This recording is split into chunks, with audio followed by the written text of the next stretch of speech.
Merhaba, bu içerikte Fusion 360 programında 2 ve 3 boyutlu komutları kullanarak temel ve basit bir çizim örneği oluşturacağız. Öncelikle yeni bir tasarım dosyası oluşturmaya çalışalım. Bunun için programın sol en üst köşesinde bulunan File ikonuna geliyoruz.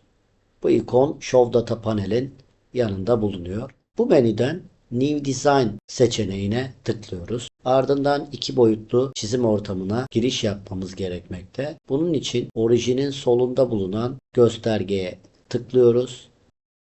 Düzlem seçimi yapıyoruz. X-Y düzleminin üstündeyken tıklayıp faremin sağ tuşuna basıyorum. Ardından karşıma gelen menüden Create Sketch seçeneğini seçerek iki boyutlu çizim ortamına giriş sağlıyor. Öncelikle eksen çizgilerimizi çizmemiz gerekmekte. Eksen çizgilerimi çizmek için Line komutundan yararlanıyorum. Line ikonuna tıkladım. 600 milimetre boyunda tab ile dereceye de geçerek 0 derecelik bir çizgi çiziyorum.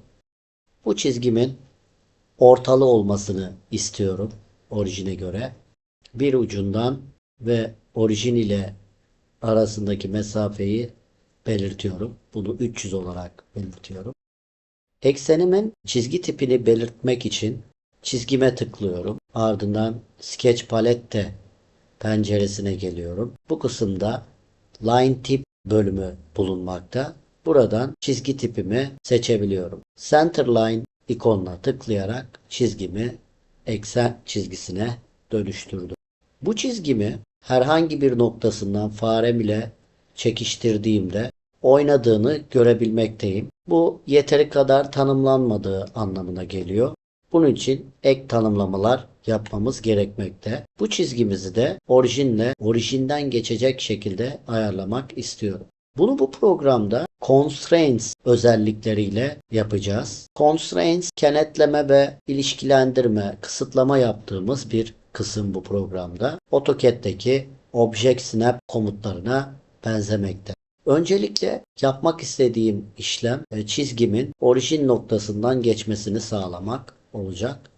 Bunun için Constraints kısmına gelerek karşıma gelen menüden Coincident özelliğini seçiyor olacağım. Bu özellikten yararlanmak için öncelikle çizgimi seçiyorum. Ardından CTRL tuşuna basılı tutarak diğer noktayı seçiyorum. Bu orijin olacak. Onu seçiyorum faremle.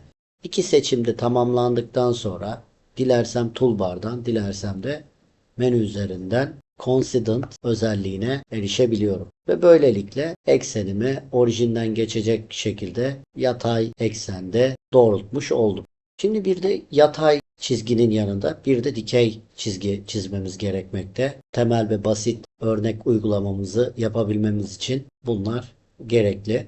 Bir miktar orijinden uzakta çiziyorum. Farkları görebilmek adına, temel olarak bu farkları deneyimleyebilmek adına bunları bu şekilde gerçekleştiriyorum. Çizgimin başlangıcını belirledim. Bu sefer boyu 300 milimetre ve derece olarak 90 derece olmasını istiyorum. Bunu da dengeli duruma getirmek için Sketch Dimension komutu ile ölçülendirme yapabiliyorum. 300'ün yarısı 150 milimetre şeklinde ölçümü tanımlıyorum ve bunu da ortalı duruma getirmeye çalıştım. Aynısını dikey çizgimiz için de gerçekleştireceğiz. Çizgimizi seçiyoruz. Line tipten center line'a dönüştürüyoruz. Yine çizgimizi seçip CTRL tuşuna basarak orijinimizi de seçiyoruz. Ardından coincident ilişkisiyle çizgimizi orijinden geçirmeyi başarıyoruz.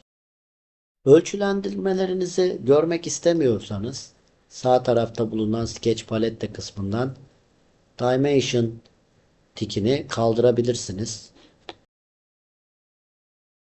Öncelikle orijin merkezli iki çember çizmeye çalışacağım. Bunun için çember komutum olan Circle'a tıklıyorum. Bu Circle'a Create menüsünden de ulaşabilmekteyiz.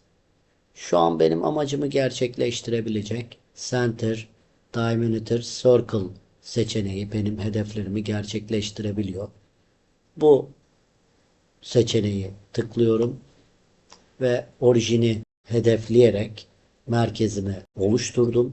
Bu çemberimin yarıçapı 75 milimetre. Yine merkezimden tutarak ikinci büyük çemberimin çapı 150 milimetre olarak ayarlandı. Bu iki çemberimin sağ tarafına da iki farklı ölçüde çember daha eklemek istiyorum. Yine çember komutumu seçtim ve eksen üzerindeki bir noktadan merkezimi belirliyorum.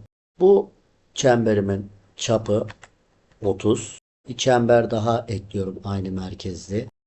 Çemberimin çapının da 60 milimetre olmasını istiyorum.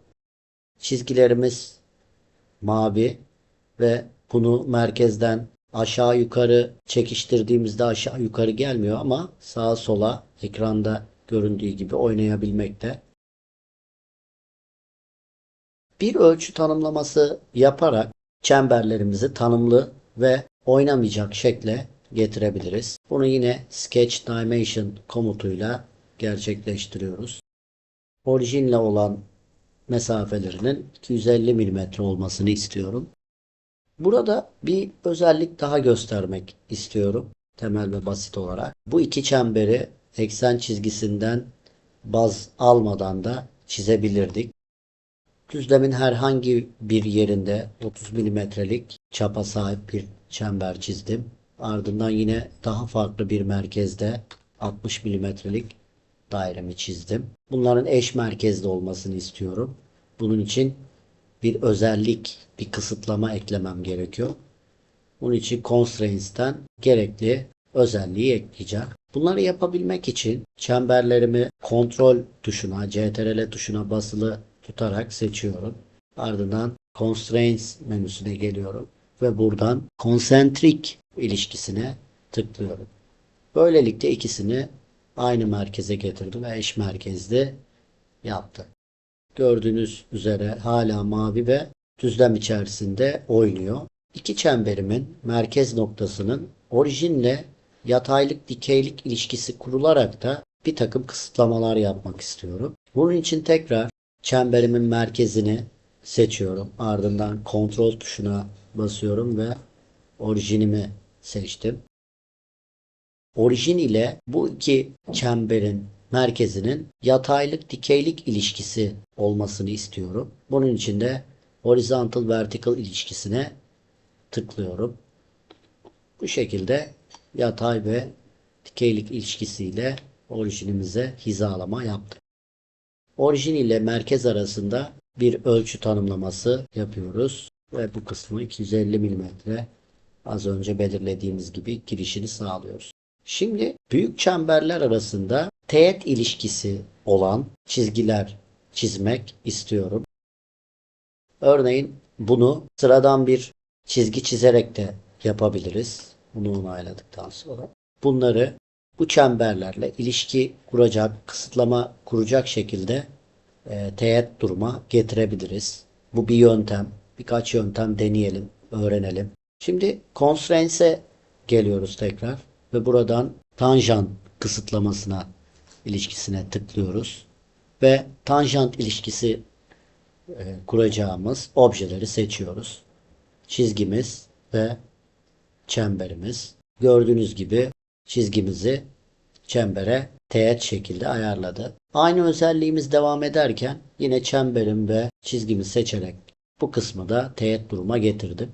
Ama bu deneyimin tabii ki dezavantajlı durumları var. Buradan tekrar trim yapmanız gerekmekte ve bazen bunlar sizlere daha fazla detaya sebebiyet vermektedir. Çizgimizi seçiyoruz ve teğet yapmak istediğimiz çemberin üzerindeki bir noktaya baz alıyoruz ve oradan tıklayarak çizgimizin bir başlangıç noktasını oluşturduk.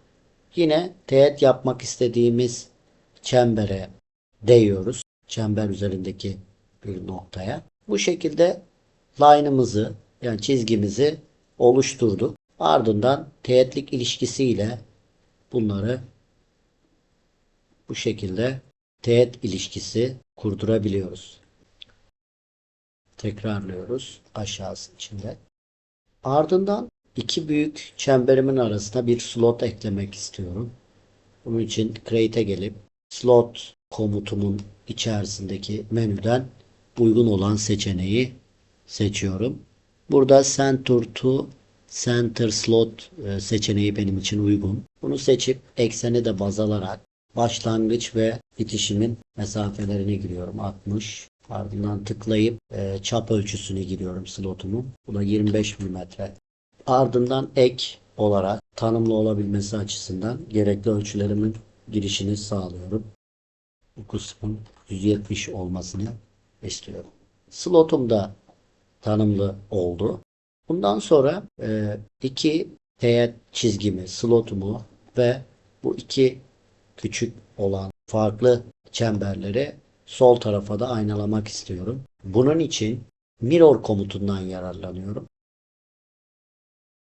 Object kısmına tıklayıp nesnelerimizi seçiyoruz. Çizgiler ve slotumuz, çemberler şeklinde seçimimizi yaptık. Ardından aynalama yapacağımız ekseni seçiyoruz. Dikey eksenimizi seçtik. Program otomatik olarak görüntüsünü oluşturdu. Ve okeylediğimizde aynalamasını yaptı. Şu anda hala iki boyutlu çizim ortamındayız. Bunu sonlandırmamız gerekmekte. Bunun için toolbar'ın sağ üst kısmında bulunan onay işareti bulunan Finish Sketch ikonuna tıklıyoruz ve iki boyutlu çizim ortamından çıkış yaptık. Ayrıca ürün ağacında Sketch kısmına geldiğimizde burada bir sketchimizin oluştuğunu görmekteyiz. Ekrandaki iki boyutlu çizimimizi 3 boyutlu katı model komutlarıyla modelleme sürecine başlıyoruz. Toolbar'ın üst kısmını incelediğimizde burada bir takım sekmelerin olduğunu görmekteyiz. Katı model komutlarına ulaşabilmek için bu sekmenin Solid'de olması gerekmekte. Çizimimde ilk çizdiğimiz çember alanlarını yükseltmek istiyorum. Bunun için Extrude komutundan yararlanacağım. Extrude komutuma toolbar'ın ekranda göründüğü gibi ikonuna tıklayarak ulaşabiliyorum. Ek olarak Create menüsünden de Extrude'e ulaşabilirsiniz. Ya da E tuşuna basarak da hızlıca Extrude komutuna ulaşabilmektesiniz. Kabaca anlatmak gerekirse Extrude kapalı geometrileri derinlik ve yükseklik vererek uzatan, bazı zamanlarda bir parçadan çıkartıp çürüten bir 3 boyutlu katı model komutudur. Şimdi biz hızlıca bu modelimizi oluşturmaya çalışalım. Komutu seçtikten sonra otomatik olarak profilleri seçmenizi istiyor program. Şu anda ortadaki çember alanlarımı seçiyorum. Ardından distance kısmına gelerek yükseklik tanımlıyorum. Bu kısmın 50 milimetre olmasını istiyorum. Diğer kısımları şu an pas geçiyorum. Başka detay içeriklerimizde bunlara değinilecektir. OK ile onaylıyorum. İlk uzatma işlemimizi gerçekleştirdik. Teğet olan düz çizgimiz ve çemberlerle oluşmuş alanı uzatmayı hedefliyorum. Bunun için tekrar Extrude komutuna tıklıyorum. Daha önce seçtiğim için otomatik olarak alan seçili olarak kabul edildi. Devam ediyorum alan seçimime ve distance kısmına gelip bu kısmı 30 milimetre olarak yükseltiyorum. Ardından küçük çemberlerime geldim. Yine Extrude komutuma tıklıyorum ve alanlarımı seçiyorum. Bu çemberlerimin yüksekliğinin de 40 milimetre olmasını istiyorum. Ve onay kutucuğuna tıklıyorum. Şimdi Modify kısmından bir takım kenarlarımıza, keskin kenarlarımıza fillet ve chamfer unsurlarını ekleyeceğiz. Öncelikle ortadaki büyük çemberimize, büyük deliğimize pah kırmak istiyorum. Bunun için chamfer komutundan yararlanıyorum. Pah kıracağım kenarları seçiyorum. Bu kısmın 3 milimetre olmasını, 3 çarpı 3 şeklinde bir pah kırmasını istiyorum. Ardından yanlarda bulunan deliklere de pah kırmak istiyorum. Bunun için tekrar artı ikonundan yararlanarak yan taraftaki deliklerimi de ekliyorum. Alt kısımları da şekilde fare ve tekerleğinden yararlanarak seçebiliyorum. Bu kısmın 2 çarpı 2 şeklinde 45 derecelik pahlarla 2 çarpı 2 45 derecelik pahlar olmasını istiyorum. Aynı zamanda bu deliğimizin arka kısmında da 3 çarpı 3 şeklinde bir pahımızın olmasını istiyoruz. Yine artı ikonuyla slotlarımıza da pahlar eklemek istiyoruz. Bu kısımlara birlik 1 milimetrelik pahlar ekleyeceğiz. Ve ölçü kısmına gelip 1 yazıyoruz. Pahlarımızı tamamladık. Onay kutucuğuyla komutu sonlandırıyoruz. Şimdi son olarak da fillet komutumuzu kullanacağız. Küçük çemberlerimizin dışı ve iç kısımlara bir miktar radyüs eklemek istiyoruz. Yine Modify'dan fillet komutundan yararlanacağız. Ya da toolbar'ın fillet ikonu ile de bu komuta ulaşabilmekteyiz. Fillet ikonuna bastık. Dıştaki çemberlerimizi seçiyoruz. Bunların 5 milimetrelik radyüs ile tanımlanmasını istiyoruz. Ardından ortadaki büyük dairemizin 10 milimetrelik radyüste tanımlanmasını istiyoruz. Şimdi iç kısımlara da radyüs atmayı hedefliyoruz. Bunun için bu kısımları seçip